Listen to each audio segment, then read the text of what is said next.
যখনই জমিনে কোনো বান্দা নাফরমানি করে তখন ওই জমিনের ওই বান্দার পায়ের নিচের মাটিটা জমিনটা আল্লাহর কাছে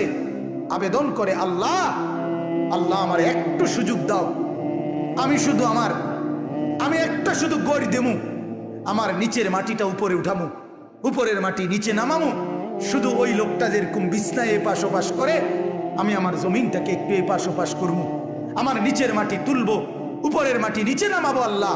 এরে নিয়া আমি শুধু একটা উল্টানি দিতে চাই, তুমি আমার অনুমতি দাও। রব্বুল আলামিন তখন বলে ওই জমিনকে, না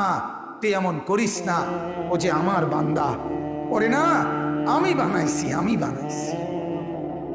ওরে আমি বানাইছি। এই জমিন